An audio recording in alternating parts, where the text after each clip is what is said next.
Seorang asisten rumah tangga berselingkuh dengan security di salah satu apartemen mewah di Jakarta.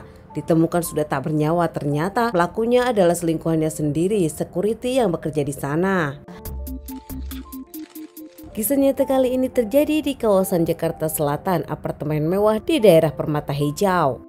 Seorang wanita bernama Jenny berusia 24 tahun, asal Tulang Bawang Tengah, Lampung. Dikenal sebagai wanita yang ceria, pekerja keras, Jenny juga dekat dengan keluarganya. Jenny sudah menikah dengan sang suami bernama Usman, punya 1 orang anak. Bahagia dengan keluarga kecilnya, Jenny menyayangi anak semata wayangnya hingga akhirnya. Demi masa depan sang anak, Jenny sendiri rela merantau ke Jakarta untuk menjadi pembantu. Pindah ke Jakarta kerja menjadi ART di apartemen Belasa di daerah Jakarta Selatan di Permata Hijau. Jenny pun kerja dengan baik di majikannya, bahkan Jenny disayang majikannya. Meski jauh dengan keluarganya tiap hari, Jenny pun melepon suami dan anak sematawayang mereka. Jenny mengaku betah dan nyaman tinggal di Jakarta, apalagi selama ini majikan baik kepada Jenny.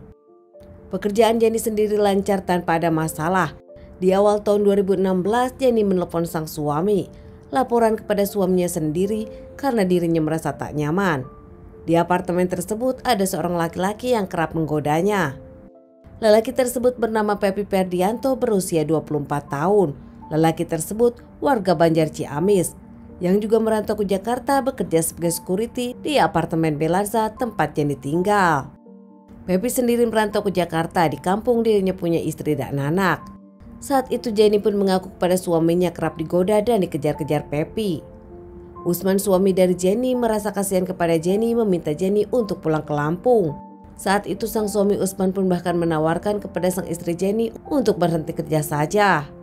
Namun mengingat masa depan anak lebih penting, Jenny pun tetap ingin bekerja dengan majikannya ini, mencoba menghindar dari lelaki tersebut. Suami dari Jenny, Usman, pun mengungkapkan kepada Jenny untuk menjauh dari lelaki tersebut dan nampaknya tak usah menghiraukan Pepi. Lebih fokus di rumah kepada keluarga majikan, tak usah banyak keluar. Di bulan Mei 2016, Jenny pun menelepon kepada ibunya akan pulang kampung ke Lampung untuk cuti sebentar meskipun tak lama. Jenny pun meminta kepada sang ibu untuk merahasiakan dari suaminya akan memberi kejutan. Namun ternyata sebelum Jenny pulang kampung ada kejadian yang cukup menggegerkan. Tepatnya di tanggal 29 Juli 2016, saat itu suatu pagi salah satu penghuni apartemen komplain kepada security lainnya. Menurut penghuni apartemen tersebut, nampak ada bau busuk di lingkungan unitnya. Hingga akhirnya security tersebut naik dan mencari sumber bau tersebut. Menyelidiki sumber bau tersebut hingga akhirnya ada 1 unit apartemen kosong yang nampaknya sudah lama tak ditinggali dan baunya bersumber dari sana.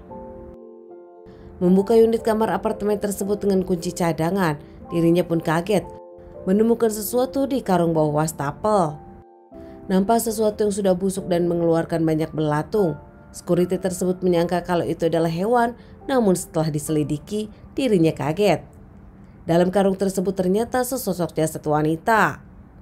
Security tersebut langsung lapor kepada pihak keamanan lain dan tak lama melaporkannya kepada pihak kepolisian. Tak lama pihak kepolisian pun menyelidiki kasus ini dengan membawa tim forensik, olah TKP dan membawa jasad korban ke Rumah Sakit Fatmawati untuk dilakukan otopsi. Setelah diidentifikasi, jasad tersebut adalah Jenny Nurjana, ART di salah satu unit apartemen tersebut. Nampaknya Jenny sendiri sudah 1 bulan tak pulang ke apartemen. Majikan dari Jenny sendiri sempat melaporkan kepada Pak RT tentang kehilangan sang ART. Bahkan belakangan majikan pun mencurigai Jenny kabur ke rumahnya tak berpamitan. Pihak kepolisian pun akhirnya menyelidiki apartemen, interogasi majikan dan juga orang-orang di lingkungan apartemen tersebut.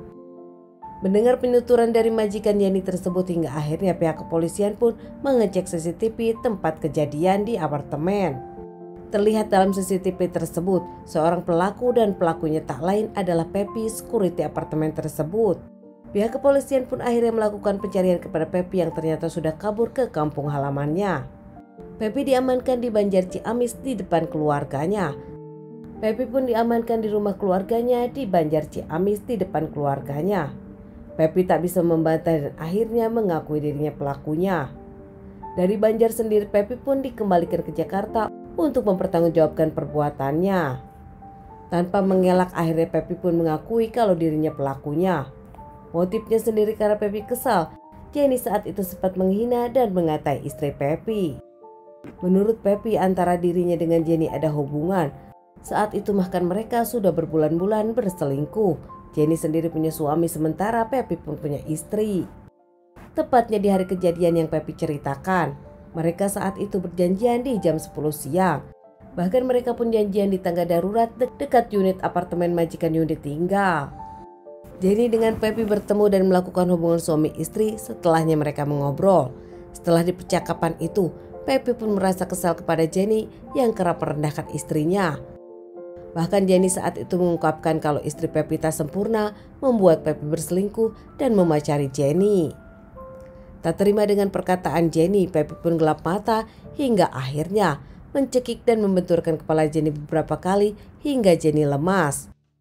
Saat tahu Jenny masih bernapas, Pepi tak terima, beberapa kali memukul Jenny hingga akhirnya Jenny pun tak bernyawa. Sempat panik melihat Jenny tak bernyawa, namun dengan akal cepat, Pepi pun langsung menyembunyikan Jenny di salah satu unit apartemen yang kuncinya dititipkan kepada Pepi.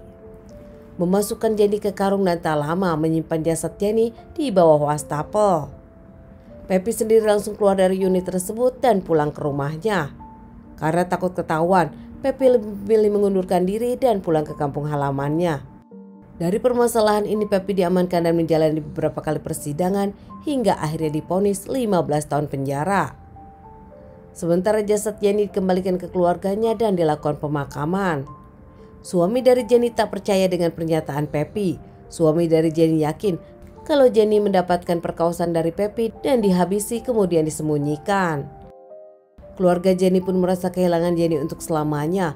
Bukan hanya karena Jenny tulang punggung keluarga, namun Jenny adalah orang yang baik di lingkungan mereka.